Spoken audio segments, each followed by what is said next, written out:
버지니아 애난데일에 위치한 워싱턴 새한장로교회 한창훈 담임 목사님의 주일 설교 말씀입니다.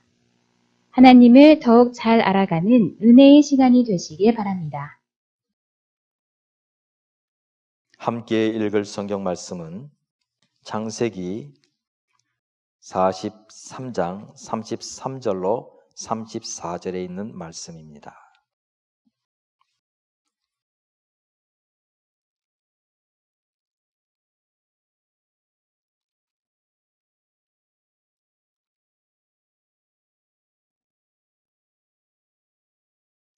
창세기 43장 33절로 34절에 있는 말씀.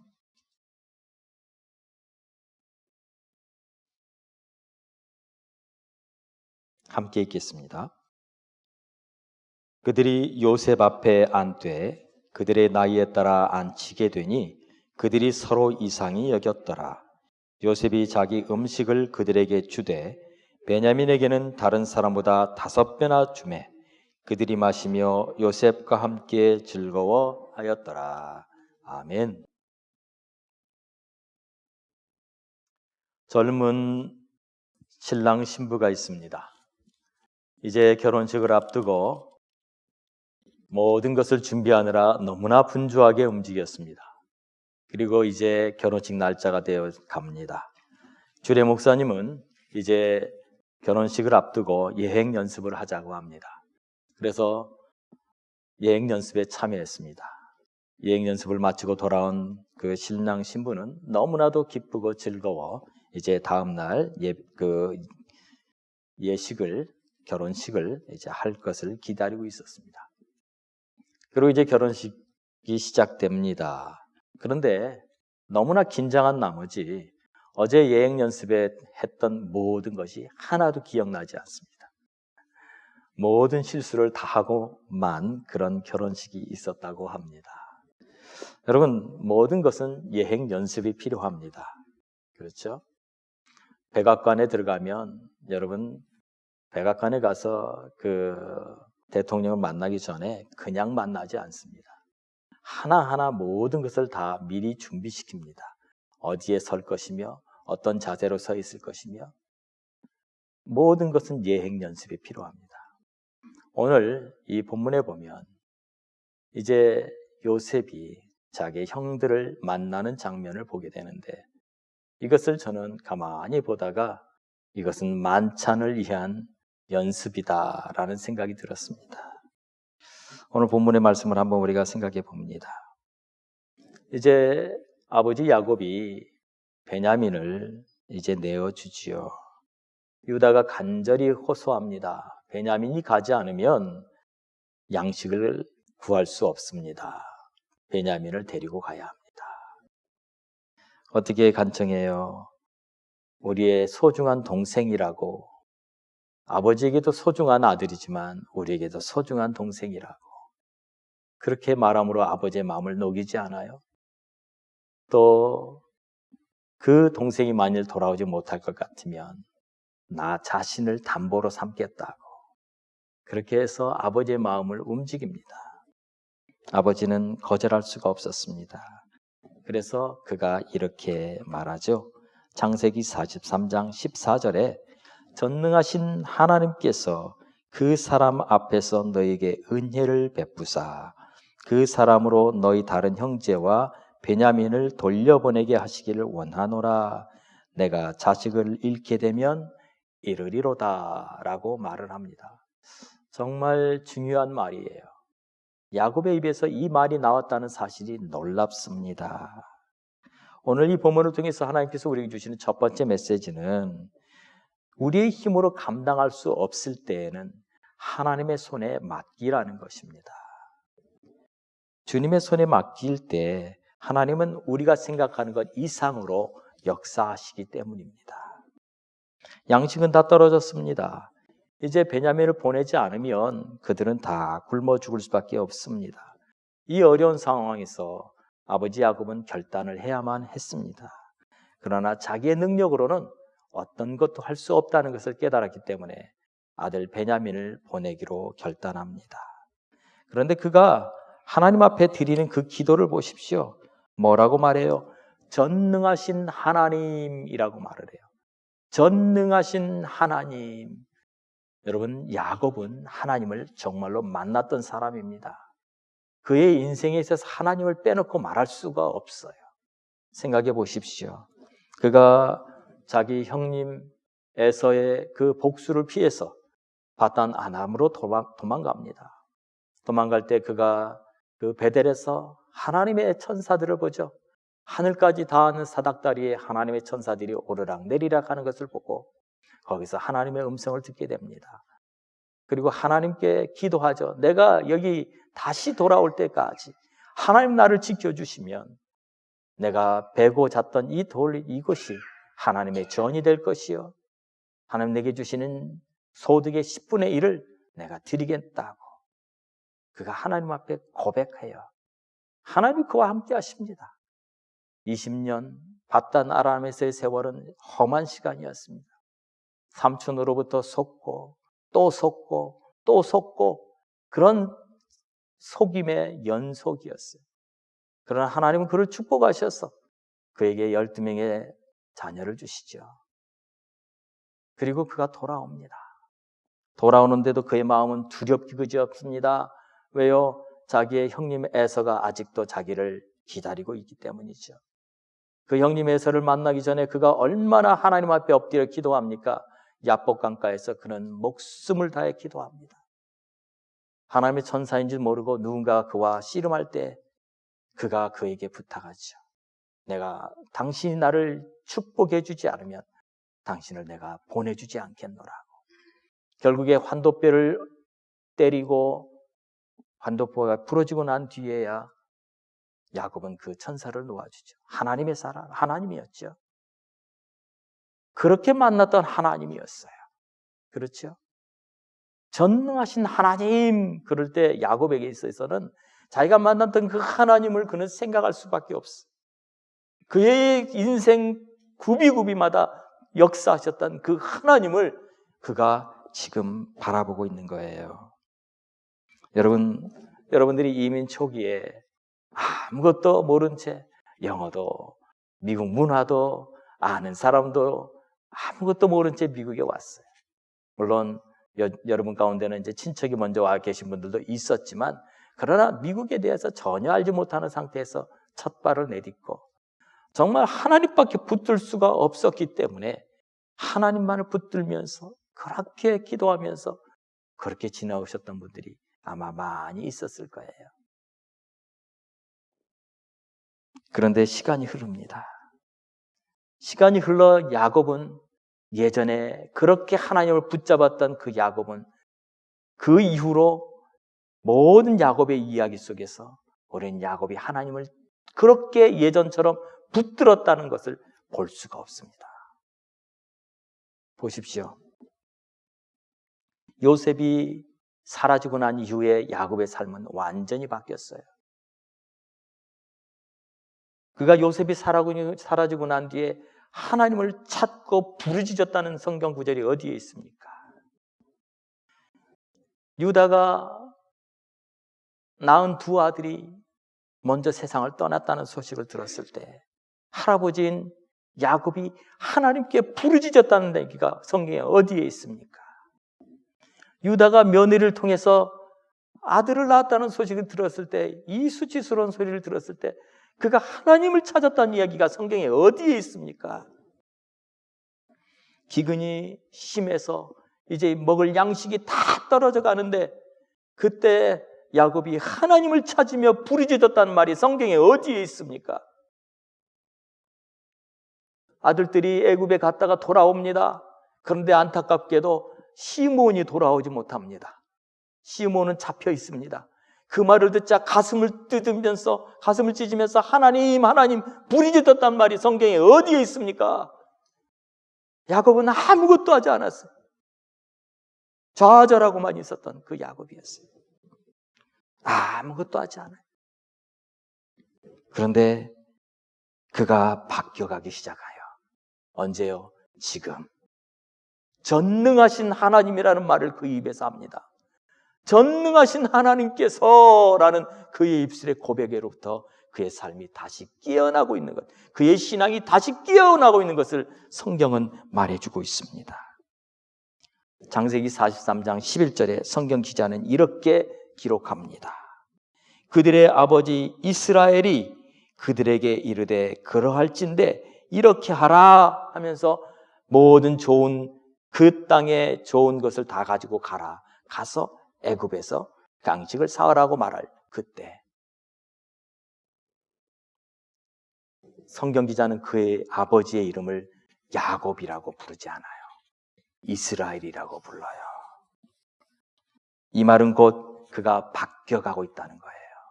다시 깨어나고 있다는 거예요. 창세기 42장 36절에 보면 아들들이 돌아왔을 때 시몬은 돌아오지 못했어요. 그러면서 말하기를 베냐민을 데리고 가야 됩니다 라고 말하자 그때 야곱은 너무나 낙심해 있었습니다. 근데 성경 기자는 그때 아버지 야곱의 이름을 뭐라고 부르냐면 그들의 아버지 야곱이 그들에게 이르되 너희가 나에게 내 자식을 잃게 하도다. 요셉도 없어졌고 시므온도 없어졌거늘 베냐민을 또 빼앗아 가고자 하니 아직도 여기까지는 야곱이에요. 그의 신앙이 깨어나지 않고 있는 모습을 보여주고 있는 거예요. 그런데 지금 그가 깨어나요.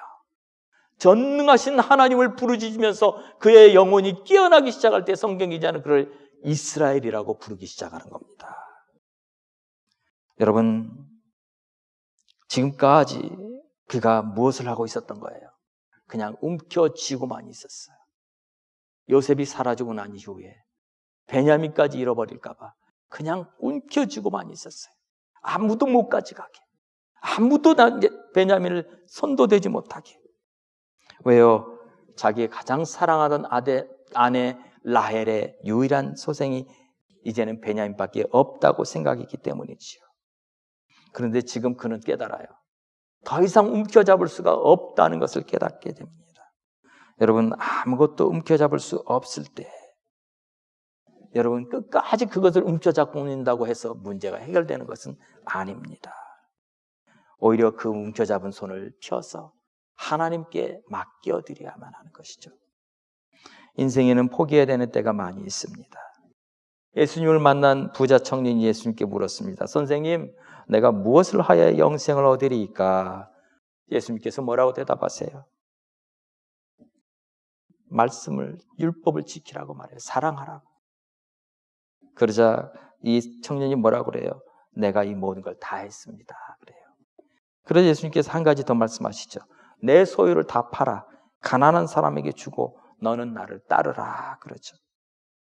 부자 청년은 망설이기 시작합니다. 지금까지 움켜잡았던 거예요. 자기가 가지고 있던 모든 것, 자기가 열심히 해서 이루었던 모든 것, 그것을 지금 주님께서 내어놓으라고 말씀하세요. 그걸 다 팔아서 가난한 사람들이 다 주고 너는 나를 따르라고 말씀할 때 이 부자 청년은 놓지를 못해요. 결국에 놓지 못했어요.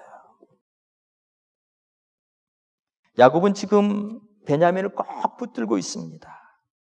베냐민이 없어지면 베냐민에게 혹시라도 무슨 일이 일어나면 마치 자기는 죽을 것만 같았습니다. 그래서 다 큰 장성한 아들이에요. 벌써 그의 베냐민의 나이가 50대는 됐을 거예요. 5, 60대는 됐을 거예요. 그런데 그를 내어놓지 못하고 있는 아버지의 모습입니다. 그런데 여러분, 믿음의 사람은요, 포기해야 될 때 포기할 줄도 알아야 합니다.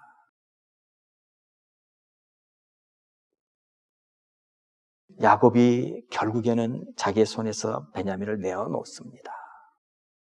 그런데요, 그가 모르는 것이 있어요. 자기가 움켜잡으면 그걸 계속 움켜잡을 수 있으리라고 생각을 했지만 사실 하나님의 손에 맡겨놓을 때 그때 하나님의 축복이 임한다는 사실이에요. 그가 붙잡고 있을 때가 가장 안전한 때가 아니에요. 하나님의 손에 맡길 때가 가장 안전한 때입니다. 아마 야곱은 베냐민을 평생 자기 옆에 두고 살고 싶었을 거예요. 자기 보호 아래 두고 사는 것이 가장 안전하다고 생각했을 거예요. 그런데 그렇지 않아요. 하나님의 보호 아래 있을 때가 가장 안전한 것입니다. 이제 그가 이렇게 말하죠. 43장 14절입니다. 아까 읽었던 본문이에요. 전능하신 하나님께서 그 사람 앞에서 너에게 은혜를 베푸사라고 말해요. 여러분, 이제 더 이상 움켜쥘 수만 없다고 생각한 야곱이 이제 하는 행동은 뭐냐면 축복해 주는 거예요. 이것이 오늘 우리에게 주시는 두 번째 메시지입니다. 더 이상 움켜잡을 수만 없다면, 그렇다면 축복해 주시기 바랍니다. 야곱은 전능하신 하나님께서 그 사람, 바로 애굽의 총리 앞에서 너에게 은혜를 베푸시기를 원한다라고 기도하는 거예요. 누구예요? 그 너희라는 것은 바로 베냐민을 두고 하는 얘기죠. 19명의 형제들을 말하지만 그러나 베냐민을 포함하고 있는 거예요. 베냐민에게 은혜를 베풀어 주기를 원한다. 축복하고 있는 것입니다. 여러분, 이 야곱이 내어놓는 이 포기는 무엇을 위한 포기예요? 하나님의 뜻을 이루기 위한 포기였습니다. 하나님은 지금 이 야곱이라고 하는 한 사람의 소생들을 통해서 한 부족이 한 나라가 되기를 원하세요. 근데 이 가나안에서만 그렇게 될 수가 없는 거예요. 그들이 애굽에 가야만 하는 거예요. 그곳에서 그들이 나라로 성장할 수 있기 때문에 하나님은 그들에게 가도록 허락하시는 것입니다. 또한 하나님은 포기하는 야곱에게, 그것을 내어놓는 야곱에게 그것을 가져가시는 것이 아니라 도리어 배로 채워주시는 하나님이라는 것을 보여주고 계십니다. 야곱은 베냐민을 내어놓으면 이제 그가 사랑하던 그 아내 라헬의 유일한 남은 소생인 베냐민을 잃어버린다고 생각했지만 결과는 반대였습니다. 잃어버린 것이 아니라 자기가 죽었다고 생각했던 아들 요셉을 찾는 놀라운 결과를 하나님이 보여주셨던 것이지요. 이것입니다. 자기의 손을 열었을 때, 내어놓았을 때, 움켜잡았던 것을 내어놓았을 때 하나님은 거기에 큰 축복을 허락해 주시는 겁니다. 우리 사랑하는 성도들 가정마다, 여러분의 산업마다 하나님의 놀라운 축복이 임하게 되기를 간절히 축원합니다. 세 번째, 하나님은 만찬을 준비하고 계십니다. 보십시오. 그 만찬은 그 하나님의 그 불붙는 사랑을 보여주는 만찬입니다. 우리가 아무것도 생각할 수 없을 때 하나님은요, 하나님의 계획을 가지고 일하고 계십니다. 그래서 여러분, 오늘 세 번째 주시는 말씀은 하나님의 사랑을 붙잡으시기 바랍니다. 형제들이 애굽에 도착합니다. 이제 예물을 마련하고 15절에 보시면 형제들이 예물을 마련하고 갑절의 돈을 자기들의 손에 가지고 베냐민을 데리고 애굽에 내려가서 요셉 앞에 서니라 라고 성경은 기록하고 있어요. 이제 형제들이 전부 다 요셉 앞에 찾아왔습니다. 물론 거기에는 베냐민이 있죠. 그들을 바라보던 요셉의 눈에 한 사람이 눈에 띕니다. 바로 누굽니까? 자기의 동생 베냐민입니다. 무려 20여 년 전에 헤어졌던 동생이었습니다. 말없이 바라보는 요셉의 눈에 눈물이 맺혔을 겁니다. 형제들은 요셉의 집으로 안내를 받습니다. 그런데 형제들의 마음에 불안한 마음이 듭니다. 아니, 왜 우리를 그의 집으로 데려가는 것일까? 혹시 우리를 노예로 삼으려고 하는 것은 아닐까라는 두려움이 오죠. 18절에 이렇게 기록합니다. 그 사람들이 요셉의 집으로 인도됨에 두려워하여 이르되 전번에 우리 자루에 들어있던 돈의 일로 우리가 끌려드는도다. 이는 우리를 억류하고 달려들어 우리를 잡아 노예로 삼고 우리의 나귀를 빼앗으려 함이로다. 여러분, 노예로 삼고 빼앗으려고 지금 요셉의 집으로 데리고 가는 겁니까? 형님들의 생각이 지금 자기들이 요셉의 집으로 가는 것이 마치 자기들을 노예로 삼으려고 요셉이 데리고 가는구나 라고 생각했습니다. 형님들의 생각이 맞습니까? 아닙니다. 여러분, 많은 경우 우리는 어떤 일을 경험하면 혹시 이것이 우리를 넘어뜨리고 혹시 우리에게서 다 뺏어가려고 하는 그런 것은 아닐까라고 생각하게 됩니다. 왜요? 세상은 그렇기 때문에 그래요. 세상은 그들이 지금까지 살아왔던 가나안은 그런 곳이었어요. 지금 이 9명이 베냐민까지 10명이죠. 10명의 형제들이 가나안에서 왔어요. 그들이 살았던 가나안은요, 주변에 많은 가나안 민족들이 살았습니다. 서로가 죽이고 뺏고 경쟁하는 그런 사회였어요. 얼마든지 그들은 생각할 수 있어요. 혹시나 우리가 잡혀가는 건 아닐까? 혹시가 우리를 노예로 삼으려는 것은 아닐까? 왜요? 세상은 그렇게 하니까. 많은 사람들이 하나님의 계획을 알지 못할 때는 그렇게 생각할 수 있습니다. 그런데 예레미야 29장 11절에 보면 예레미야 선지자가 이렇게 말합니다. 여호와의 말씀이니라 너희를 향한 나의 생각을 내가 아나니 평안이요 재앙이 아니니라 너희에게 미래와 희망을 주는 것이니라 라고 예레미야 선지자는 이스라엘 백성들에게 말해요. 이스라엘 백성들은 지금 두려움에 가득합니다. 바벨론이 쳐들어옵니다. 이제 바벨론이 쳐들어오면 이스라엘은 완전히 무너질 것이고 그들은 전부 다 잡혀서 포로로 노예로 가게 될 것이라고 생각합니다. 그런데 예레미야는 계속해서 뭐라고 말합니까? 바벨론에 항복해야 된다고, 그것이 하나님의 뜻이라고, 내려놓으라고, 포기하라고. 그런데 이스라엘 백성들은 포기하지 못합니다. 왜요? 그것은 곧 죽는 것이라고 생각하기 때문이지요. 바벨론은 당시 세계를 다스리던 나라였어요. 그리고 정말 잔인한 나라였어요. 여러분, 요나 선지자를 하나님께서 바벨론으로 가서 그 바벨론 사람들을 회개시키라고 합니다. 요나 선지자가 하나님의 음성을 듣고 뭐라고 말해요? 안 갑니다. 다른 나라는 다 가더라도 바벨론은 안 가겠습니다. 그래, 니느웨가 아닌 다시스로 가죠. 그가 다시스로 가다가 풍랑을 만납니다. 그리고 풍랑 때문에 선원들이 그를 바다에 던지게 됩니다. 그러자 마침 그곳에 있던 물고기가 그를 삼켜버립니다. 여러분, 물고기가 없었으면 요나는 죽었을 거예요. 그런데 하나님은 물고기를 준비하셔서 그를 죽지 않게 하세요. 그는 뱃삭도 지불하지 않고 물고기 배를 타고서 니느웨까지 갑니다. 그리고 니느웨에서 그를 토해냅니다. 하나님의 놀라운 계기였어요. 그런데 그것을 요나는 알지 못했어요. 자, 40일 지나면 이 니느웨는 무너집니다. 회개하라고 합니다. 소리를 칩니다. 그리고 이제 그 성이 무너진 걸 보기 위해서 이제 성이 잘 보이는 언덕에 올라가 앉아 있습니다. 그런데 조그마한 박넝쿨이 자라기 시작하더니 큰 박넝쿨이 되어서 그늘이 되어줍니다. 그 그늘이 너무나 좋아서 잠시 쉬고 있는데 갑자기 그 그늘이 싹 사라져버립니다. 박넝쿨이 말라버린 거예요. 그러자 그가 화를 내기 시작합니다. 하나님, 어찌 이럴 수 있습니까?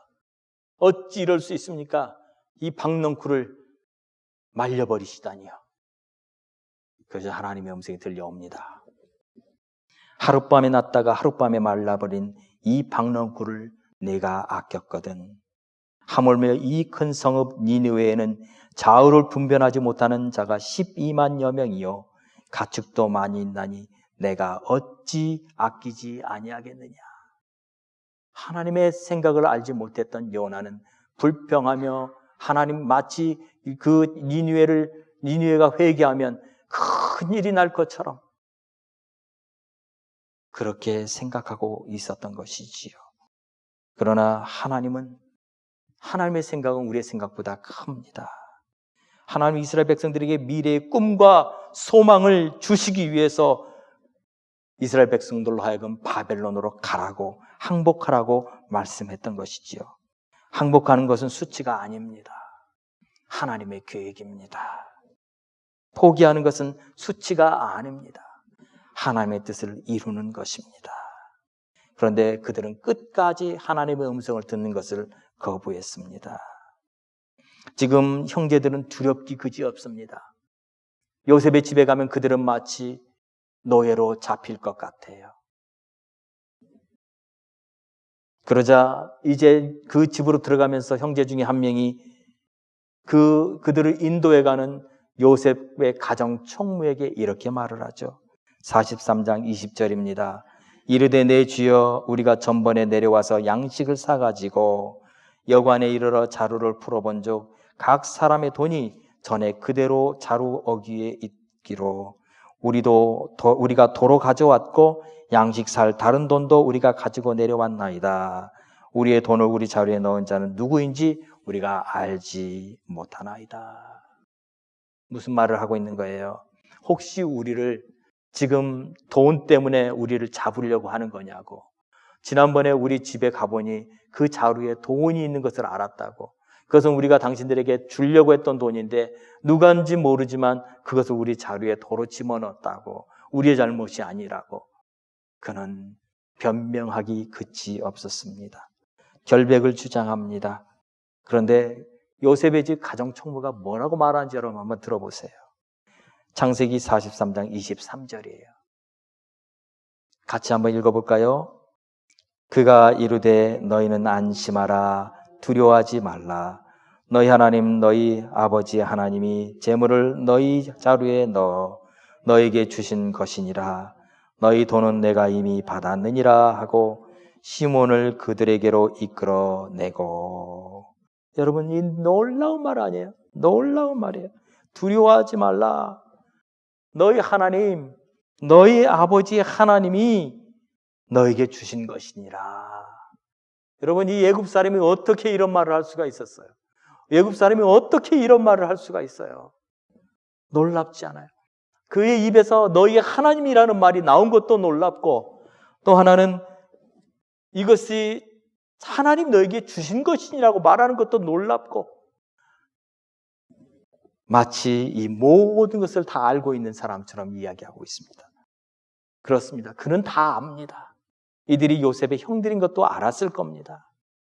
아니 알지 못한다 할지라도 최소한 요셉이 이들에게 페이버를 주고 있다는 사실은 알았을 거예요.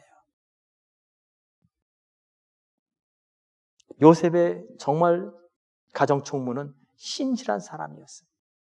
여러분 저는 이 요셉의 가정총무를 보면서 요셉이 그런 사람이었기 때문에 그런 사람이 나왔다라고 생각합니다. 여러분 자식은요 부모를 닮아요. 똑같아요. 나중에 보면 똑같아요. 지금 요셉의 가정총무는요 요셉을 그대로 담고 있어요. 요셉이 누구였어요? 보디발 집의 가정총무였습니다. 똑같이 닮아가는 거예요. 지혜롭고 신실한. 그들에게 이미 말합니다. 자신은 이미 돈을 다 받은 셈 치자고. 여러분 왜 이렇게 관대해 줬습니까? 도대체 이해할 수가 없습니다. 지금 조금 전에 그들이 전에 왔을 때는 그들에게 뭐라고 말했어요? 너희들 스파이라고. 그래가지고 감옥에다 가둬놓지 않았습니까? 그런데 지금은 그 돈 신경 쓰지 말라고 그냥 나는 받은 걸로 하겠다고. 왜 이렇게 변했냐는 말이에요. 도저히 이해하지 못합니다. 이해할 수가 없죠. 여러분 지금 이 모든 일을 누가 이루고 있는 거예요? 요셉이 하고 있는 거예요. 여러분 때로 우리는요 하나님이 해가시는 일을 우리는 이해를 못할 때가 많아요. 그런데 이 모든 일을 처음부터 끝까지 다 하시는 분이 계세요. 하나님이에요. 하나님은 지금 뿐만 아니라 앞으로 그리고 이후에 어떤 일이 일어날지도 다 알고 계십니다. 물론 지금 형들은 모릅니다. 그런데 언젠가 다 아는 날이 올 겁니다. 그때는 다 이해할 수 있을 거예요. 왜 그런 일들이 있었는지 그때는 이해할 수 있을 거예요. 지금은 마치 그들을 요셉의 집으로 데려가는 그 가정총무에게 이런 우리가 한 것이 아니라고 우리는 모른다라고 말할 수밖에 없는 두려움에 가득한 그들의 모습이지만 훗날 그들은 깨닫게 될 겁니다. 그것은 자기들을 잡으려는 것이 아니라 그들로부터 뺏어서 가려고 하는 것이 아니라 도리어 풍성하게 주려고 하는 하나님의 손이라는 것을요. 잠시 후 형제들 앞에 이제 요셉이 나타납니다. 그리고 붙잡아 놓았던 시몬도 옵니다. 그리고 식사를 하겠다고 하죠. 물을 주면서 발을 씻으라고 합니다. 이런 관대함이 어디 있냐는 거예요. 이전엔 그들에게 스파이라고 말했던 그 애굽 총리가 요셉이 들어오자 모든 형제들이 그에게 절을 합니다. 창세기 43장 26절. 요셉이 집으로 오매 그들이 집으로 들어가서 예물을 그에게 드리고 땅에 엎드려 절하니. 여러분 기억하십니까? 요셉이 어린 날 꾸었던 그 꿈을 기억하세요. 창세기 37장 7절로 9절에 보면 11개의 볕단이 자기에게 절하고 11개의 별이 그에게 절하는 꿈을 37장에 꾸었다고 말하지 않아요. 그런데 지금 보세요. 요셉 앞에 몇 명이 있어요. 11명의 형제가 다 모였어요. 그리고 자기에게 절을 합니다. 지금 그 꿈이 20여 년 전에 꾸었던 그 꿈이 이루어지고 있는 거예요. 물론 형들은 깨닫지 못합니다. 여러분, 꿈을 붙잡은 사람만 그 꿈을 깨달아요. 꿈을 붙잡은 사람만 그 꿈이 이루어지는 걸 보게 되는 거예요. 똑같이 들었어요. 그 꿈에 대해서 들었습니다. 그러나 붙잡지 않았던 사람들은 듣지 못해요. 깨닫지 못해요. 요셉이 그들에게 묻습니다. 너희 아버지는 평안하시냐? 그리고 그 자리에 앉아있는 동생 베냐민을 바라봅니다. 얼마만입니까? 오랜 세월이 지나서 심지어는 베냐민도 자기 형을 알아보지 못합니다. 그런데 요셉의 가슴에 뜨거운 감정이 북받쳐 올라옵니다. 그 뜨거운 감정을 북받쳐 올라오는 그 감정을 억누를 길이 없습니다.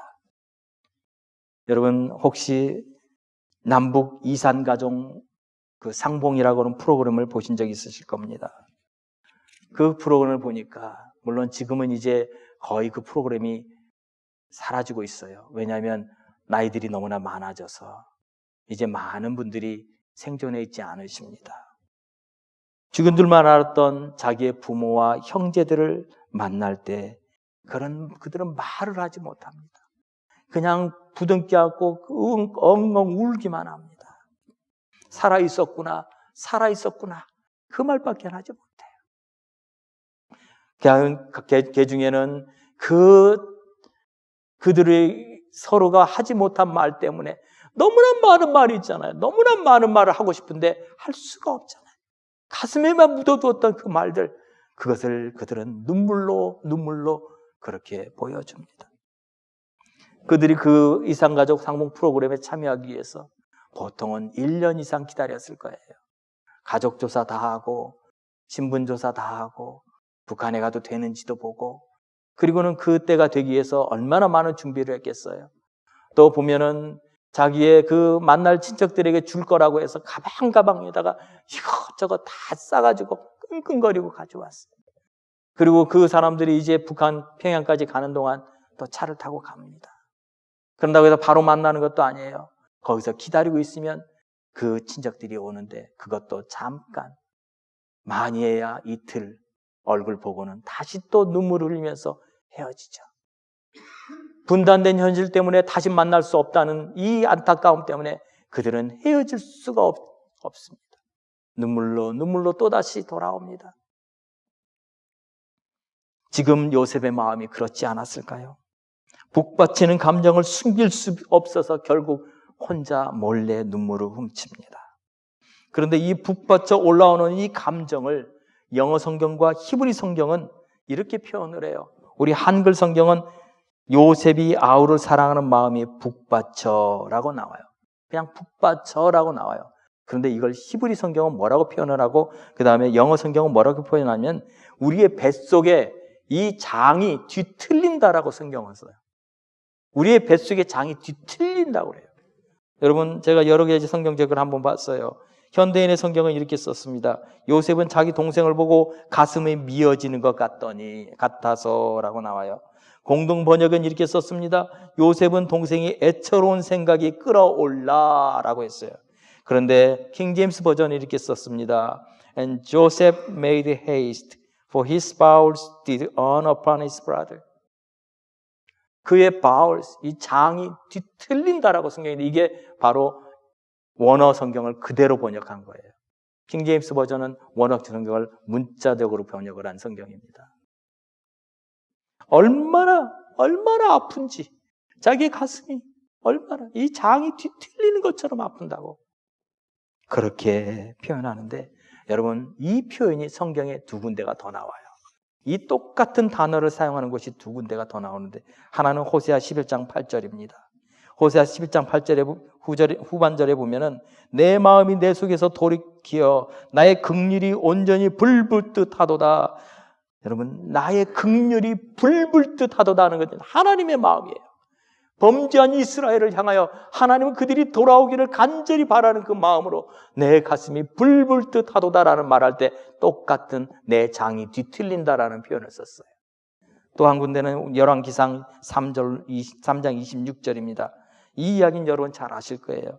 그 산 아들의 어머니 되는 여자가 그 아들을 위하여 마음이 불붙는 것 같아서 왕기 아래여 청하건대 내 주여 산 아이를 그에게 주시고 아무쪼록 죽이지 마옵소서 하되 다른 여자는 말하기를 내 것도 되게 말고 내 것도 되게 말고 나누게 하라.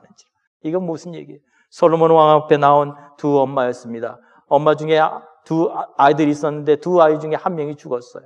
그러자 이 두 사람이 서로 싸웁니다. 산 아이가 자기들 거라고. 그 얘기를 솔로몬 왕 앞에 들어오죠. 솔로몬 왕이 뭐라 그래요? 칼을 가져와라. 내가 절반 잘라서 주겠다고. 그러자 진짜 엄마는 그것을 견딜 수가 없습니다. 어떻게 자기 살아있는 아들을 죽인다고. 그러자 뭐라고요? 그냥 주라고. 나한테 주지 않아도 된다고. 저 여자에게 주라고. 왜요? 그 엄마는 진짜 엄마이기 때문에. 그 엄마의 가슴이 불붙듯 하다고 이 성경에 나와요. 불붙듯. 이걸 똑같은 단어로 썼어요. 내 장이 뒤틀리는 것 같았어. 두 가지 표현이 다 뭘 말해요? 하나님 아버지의 마음을 말하고 있는 거예요. 지금 요셉이 자기의 동생을 바라보는 그 마음은 하나님 아버지의 마음이었던 거예요. 요셉은 예수님의 예표입니다. 이제 식사를 하겠다고 합니다. 어리둥절하고 있는 형제들을 한 명씩 데리고 가서 각자 지정된 자리에 앉힙니다. 그런데 놀랄 수밖에 없어요. 왜 놀랍니까? 33절에 이렇게 말합니다. 그들이 요셉 앞에 앉되 그들의 나이에 따라 앉히되라고 말하기 때문이에요. 어떻게 자기들의 나이에 따라 앉힐 수 있어요? 어떻게 요셉이 자기들이 나이가 누가 많고 누가 적은지를 어떻게 알 수 있어요? 애굽 사람들은 점장입니까? 아니요, 요셉이기 때문이죠. 이제 만찬을 시작합니다. 20여 년 만에 만났던 모든 형제가 한 자리에 앉았습니다. 12명입니다. 그리고 애굽의 산의 진미로 가득한 그 상을 앞에 두고 있습니다. 만찬입니다. 그런데 문제는 이것은 완전한 만찬이 아니에요. 왜요? 아직 형들이 요셉이 누군지를 모르고 있기 때문입니다. 여기에서 요셉과 형들이 바라보는 것이 달라요. 요셉은 진짜 만찬을 위한 예행 연습이었어요. 여러분, 진짜 만찬은 뭐예요? 두 가지가 있어야 돼요. 하나는 지금 아직 오지 않은 아버지 야곱이 와야 돼요. 그리고 자기의 가족들이 와야 돼요. 두 번째는 진정한 회개와 용서가 있어야 돼요. 요셉은 이 만찬을 서서히 준비해 갑니다. 지금부터는 이 야곱의 가족을 인도하는 사람은 바로 요셉이에요. 이전까지는 아버지 야곱이었어요. 그런데 아버지 야곱으로부터 이제는 요셉이 이 가정을 이끌어가요. 그래서 성경은 말합니다. 요셉이 장자라고 말합니다. 여러분, 우리는 이 요셉 이야기 속에서 분명히 보아야 되는 것이 있어요. 그거는 하나님의 손이에요. 마치 야곱이 이끌어가는 것처럼 보이고 요셉이 이끌어가는 것처럼 보이지만 그러나 아닙니다. 이 가정을 이끌어가시는 분은 하나님이십니다. 무엇을 향해서 갑니까? 하나님의 크신 구원의 계획을 이루기 위해서 가고 있는 거예요. 목적 없이 그냥 가는 게 아니에요. 하나님의 크신 구원의 계획 가운데서 지금 하나님이 이끌고 가고 계시는 거예요. 오늘 우리는 이것을 볼 수 있기를 원합니다. 하나님의 손이요. 하나님께서는 지금 이 시간에도 저와 여러분을 인도해 가고 계십니다. 어디로 갑니까? 하나님의 큰 계획을 위해서 가고 있습니다. 그런데 형들은 이해하지 못했던 것처럼 형들은 마치 이렇게 가는 것은 끝나는 거라고 생각을 하는 거죠. 노예로 잡혀가는 거라고 생각하는 거죠. 두렵기 그지없습니다. 그러나 하나님은 우리를 사랑하시되 불같은 마음으로, 견딜 수 없는 마음으로, 그 가슴이 찢어지는 것처럼, 그 장이 뒤틀리는 것처럼 그런 마음으로 우리를 바라보고 있다는 것입니다. 두려워하지 말아요. 여러분, 하나님의 계획은요, 재앙을 주려는 게 아니에요. 하나님의 계획은요, 소망을 주려는 거예요. 우리 이제 말씀을 마치려고 합니다. 우리 성도들도 이 땅에서 만찬을 즐기고 있습니다. 그러나 그 만찬은 예행 연습이에요. 진짜 만찬은 주님의 나라에서 주님과 함께 우리가 갖게 될 것입니다. 그곳에서 정말 주님께서 주시는 그 놀라운 은혜를 우리가 함께 찬양하는 날이 올 것입니다. 그러나 그러기 위해서는 우리의 손에 있는 것을, 야곱이 자기의 손에 있던 베냐민을 요셉에게 내어주었던 것처럼 우리 안에 있는 것을 주님께 올려드리고 주님께서 주시는 것으로 체험받는 이 역사가 일어나기를 바랍니다. 야곱은 놓은 것이 아니었어요. 받은 것이었어요. 베냐민을 잃어버린 게 아니었어요. 요셉을 찾은 것이었어요. 이 놀라운 역사가 우리 사랑하는 성도님들 가정에 풍성하게 일어나기를 원합니다. 하나님 놓는 게 아니에요. 채워주시는 거예요. 2배로 채워주시는 거예요. 그 채워주시는 역사를 우리 사랑하는 모든 성도들 다 풍성하게 경험하게 되길 예수님의 이름으로 부탁드립니다. 이 시간 같이 기도하겠습니다. 우리 이 시간 기도할 때 하나님의 손에 내어놓는 하나님 주시는 더 큰 것으로 체험받는 역사를 우리가 경험하게 달라고, 그래서 정말 주님 나라에서 함께 만찬을 즐길 수 있는 그 역사 우리에게 허락해 달라고 같이 기도합시다.